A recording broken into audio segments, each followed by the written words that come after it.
Bismillahirrahmanirrahim. Assalamualaikum warahmatullahi wabarakatuh. Alhamdulillah.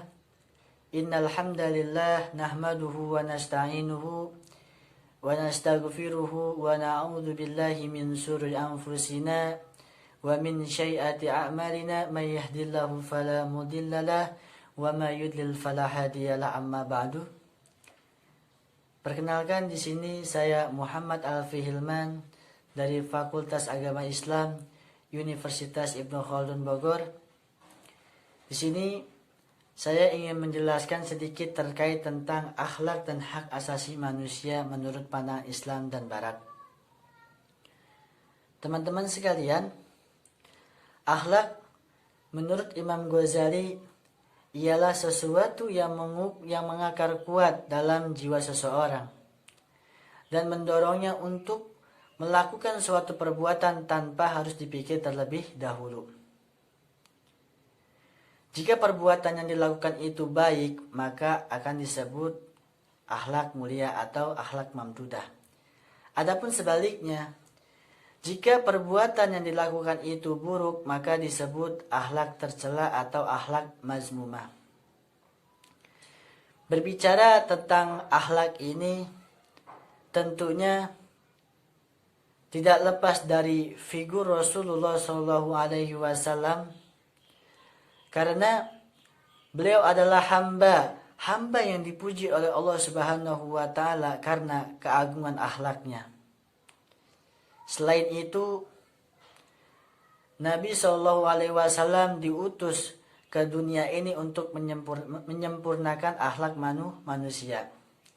Sebagaimana hadis, "Innama bu'ithu liutammima makarimal akhlak." Ya, artinya, sesungguhnya aku diutus ini untuk menyempurnakan akhlak. Hadis riwayat Al-Baihaqi. Hadis ini menjelaskan bahwa Rasulullah SAW diutus oleh Allah Subhanahu wa Ta'ala membawa risalah Al-Quran adalah semata-mata bertujuan untuk membangun akhlakul karimah.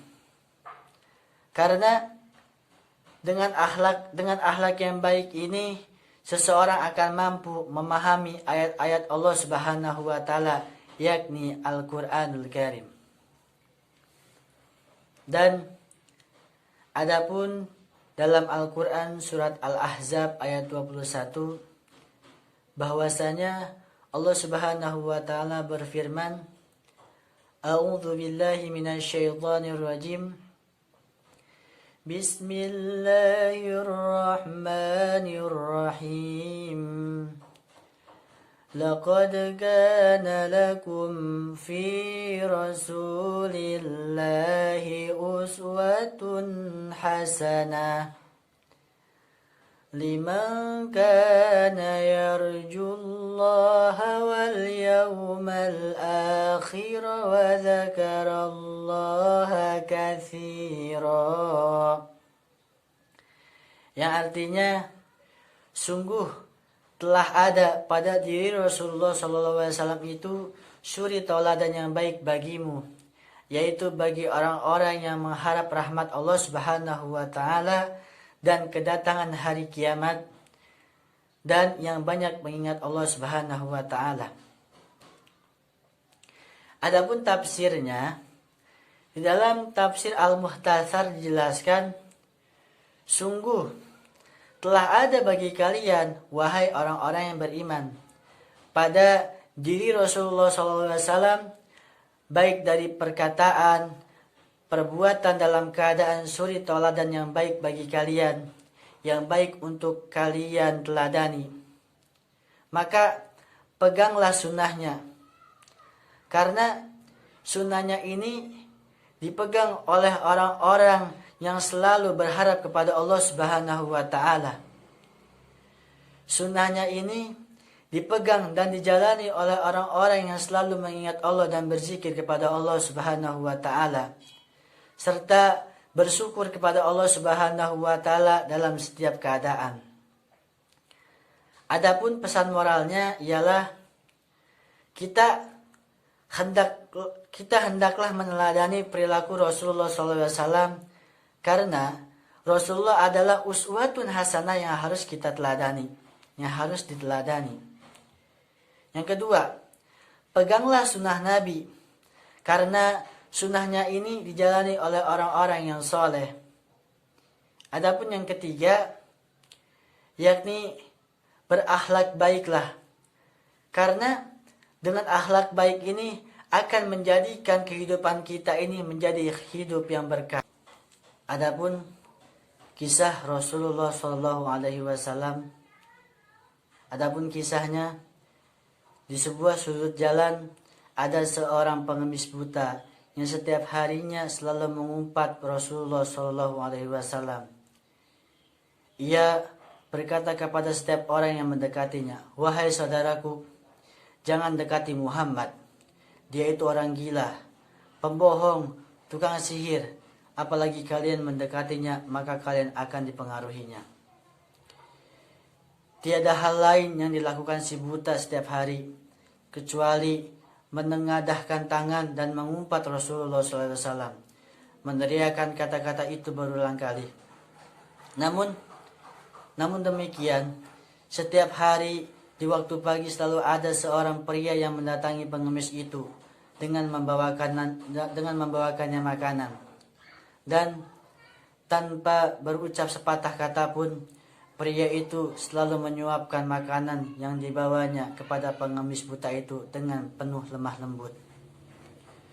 Suatu ketika, pria yang biasanya datang memberinya makan tidak lagi datang kepadanya.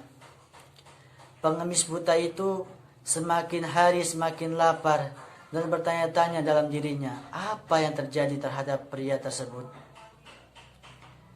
Sampai suatu pagi, ada seorang pria yang mendatanginya dan memberinya makan. Namun, ketika pria itu mulai menyuapinya, si pengemis buta itu marah sambil menghardik. "Siapa kamu? Engkau bukan orang yang biasa mendatangiku," ujar si buta tersebut. "Aku adalah orang yang biasa," kata si pria tersebut. "Tidak mungkin, engkau bohong," kata si pengemis buta itu.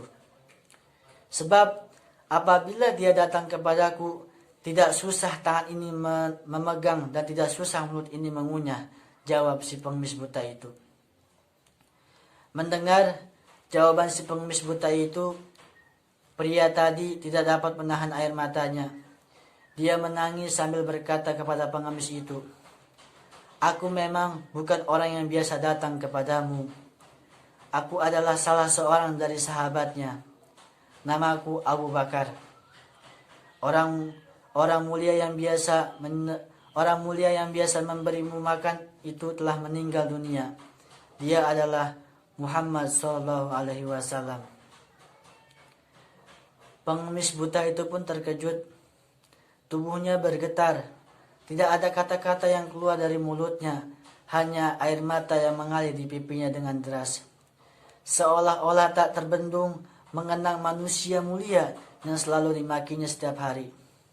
Subhanallah, sungguh keikhlasan dan kesabaran Rasulullah SAW tiada tara. Adapun selanjutnya yakni hak asasi manusia.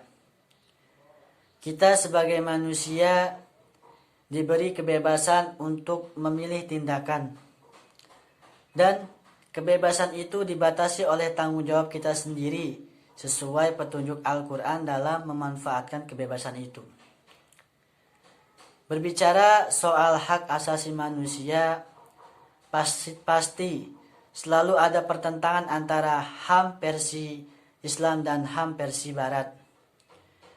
Kedua perspektif ini pada dasarnya selalu mempunyai aspek yang saling bertolak belakang dalam berbagai macam hal, terutama yang menyangkut tentang hak asasi manusia.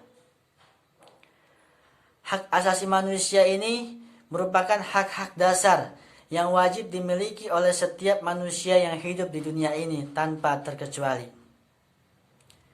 Dalam Islam, kewajiban yang diperintahkan kepada manusia itu terbagi menjadi dua kategori, yakni haqqullah wa haqqul ibad. Hak kepada Allah dan hak kepada sesama manusia. Adapun yang pertama yakni haqqullah, hak kita kepada Allah Subhanahu wa taala. Yang mana dijelaskan di dalam Al-Qur'an surat Az-Zariyat ayat 56. Allah Subhanahu wa taala berfirman, A'udzu billahi minasyaitonir rajim. Bismillahirrahmanirrahim. Wa ma khalaqtul jinna wal insa illa liya'budun. Kata Allah apa? Dan aku tidak akan menciptakan jin dan manusia melainkan supaya mereka mengabdikan dirinya kepadaku. Adapun tafsir As-Sa'di menjelaskan, inilah tujuan Allah Subhanahu wa taala menciptakan jin dan manusia, dan Dia mengutus para rasul untuk menyeru kepadanya, yakni beribadah kepadanya, yang di dalamnya mengandung ma'rifat, mengenalnya dan mencintainya, kembali kepadanya dan mendatanginya, serta berpaling dari selainnya. Hal ini tergantung pada ma'rifatnya. Karena sempurnanya ibadah tergantung sejauh mana pengenalannya kepada Allah Subhanahu wa taala. Untuk inilah Allah Subhanahu wa taala menciptakan manusia dan jin bukan karena Dia butuh kepada mereka. Dia tidak menginginkan rezeki dari mereka dan tidak menginginkan agar mereka memberinya makan. Maha tinggi Allah yang maha kaya dan tidak butuh kepada seorang pun dari berbagai sisi. Bahkan semua makhluk hidup di dunia ini butuh kepadanya dalam semua kebutuhan mereka, baik yang penting maupun yang lainnya. Adapun yang kedua yakni hakul ibad, hak sesama manusia. Dijelaskan dalam surat An-Nahl ayat 90 bahwasanya Allah Subhanahu wa taala berfirman, A'udzu billahi minasyaitonir rajim. Bismillahirrahmanirrahim. Innallaha ya'muru bil 'adli wal ihsani wa ita'i dzil qurba وينهى عن الفحشاء والمنكر والبغي يعظكم لعلكم تذكرون. Yang artinya, sesungguhnya Allah menyuruh kamu berlaku adil dan berbuat kebajikan, memberi bantuan kepada kerabat, dan Dia melarang melakukan perbuatan keji, kemunkaran dan permusuhan. Dia memberi pengajaran kepadamu agar kamu dapat mengambil pelajaran. Adapun tafsirnya, dalam tafsir Al-Muyassar, sesungguhnya Allah memerintahkan keadilan bagi hamba-hambanya dengan menunaikan hak-hak Allah dan hak-hak hamba. Tidak mengutamakan di atas orang lain dalam hukum kecuali karena satu hak yang mengharuskan demikian. Allah memerintahkan berbuat baik dengan memberikan apa yang tidak wajib atas seorang hamba, seperti infak dengan sukarela, atau memaafkan orang-orang zalim. Allah memerintahkan membantu hajat kebutuhan para kerabat. Allah melarang segala sesuatu yang buruk atau perbuatan seperti zina. Allah melarang apa yang diingkari oleh syariat,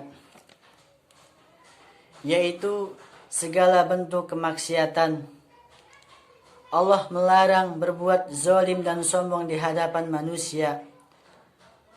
Allah menasihati kalian dengan apa yang Dia perintahkan dan apa yang Dia larang dalam ayat ini, dengan harapan kalian mau mengambil pelajaran dari nasihat Allah Subhanahu wa taala tersebut.